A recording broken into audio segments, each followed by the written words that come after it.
Hey, what's going on, guys? It is a beautiful day out today. I am in my driveway, and I'm in my driveway and pointing at my very weeded garden. I get so busy with stuff. It's ridiculous. I gotta do that soon, but anyway, now I'm just thinking out loud. I came out here because I wanted to show you guys another wild edible.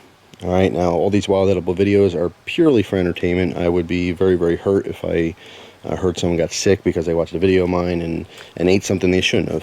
Plus, just because it's a wild edible doesn't mean you're not allergic to it. All right, so there's a process you go through to make sure you're not allergic to things when you try them for the first time. That should go with any food. But regardless, I want to show you something that that grows in pretty much everyone's lawns that is quite edible.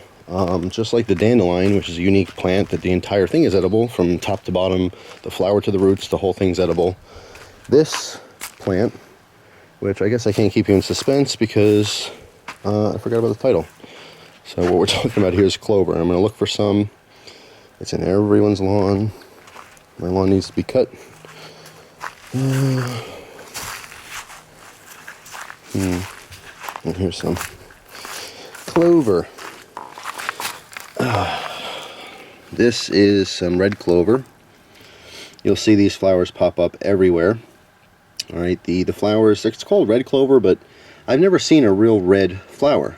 Most of the flowers are a very much a fuchsia or purplish pink color, but that's what they look like. The flower is edible.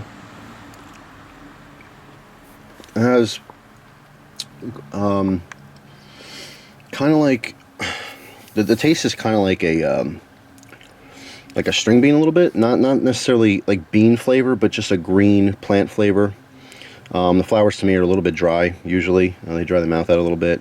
What's actually really interesting is that these flowers can be picked, and then you can leave them out to dry in the sun and then crumble them up. Remove any of the green material you can, and you can literally make flour out of the flower.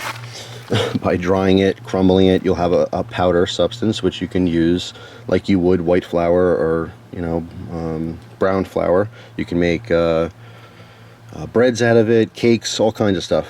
So just an interesting little tidbit on that. How you identify these are, of course, not just the flower and what they look like, but the leaves are very important, and it's very easily identified. All right, if you come down, you'll see some of the smaller leaves here. See, it's a 3-leaf clover. What they're most known for, obviously, is the 4-leaf clover. It's the good luck charm of the Irish. I come over here. You'll see there is plenty over here. Well, I'm trying to find a real small one so you guys can see. Here's a small. Here's some clover just starting to spring up out of the ground. Pretty much every lawn has this. Clover, like I said, it's more known for, you know, everyone's heard of the 4-leaf clover, right? You don't have to be Irish to know what a 4-leaf clover is, and that's what it is that most clover has 3 leaves on it. So the 4-leaf clover is rare, and because it's rare, it's considered a good luck charm. All right, I used to look for 4-leaf clovers all the time in the lawn, and if you spend about an hour or so, you could probably find one. They're very, very rare. I don't know the exact ratio. I think there's something like 10,000 of these for every one 4-leaf clover, something like that crazy. But if you look hard enough, you will find one eventually. But this entire plant is completely edible. It's actually a quick story. I'm not going to get really into the history of it because it might be boring for some people, but more so, I don't know every detail, so I'm not qualified to talk about it. But I'll tell you that during the potato famine, the Irish migrating for food was one of the biggest, I think, if not the biggest, migration of a human race to find food. They literally left where they lived to go find food because they were starving. And not a lot of people know that there was a bunch of Irish that stayed behind because they understood and knew that they can live off of clover, and that's exactly what they did. So clover, it was planted fields and fields and fields of this, thousands of miles of clover, and this was very much a main part of their diet during the famine, and it literally saved their lives. So it's just really interesting. Again, it's one of those helpful things to know. If the world were to end tomorrow and the supermarkets are empty, you can definitely turn to your backyards or your, you know, walkways by your home, you know, parks, all kinds of places, and there's tons of stuff that we walk on every day that is completely edible, most of it nutritious for us, and we just don't know anything about it. That's why I find a big fascination in wild edibles, particularly ones that I have around me in my area. So that's just a little bit about clover. If you're fascinated with this stuff, there are channels on YouTube that are dedicated to this. There's websites dedicated to this. People spend their lives learning and teaching about wild edibles. It's very interesting to me. But just wanted to point that out. Like I said, the entire plant is edible. There's hundreds of different species of it. It's just really interesting to know that you can eat all that stuff. And in fact, you don't have to be at the verge of an apocalypse to enjoy it.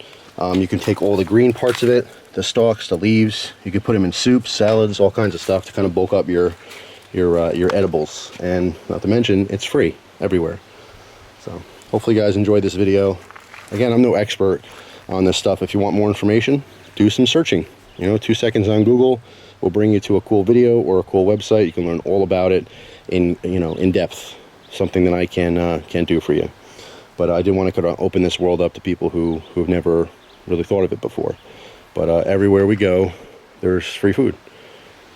It's just a select people out in the world know about that. So educate yourself and entertain yourself. And I hope you enjoy the rest of your day.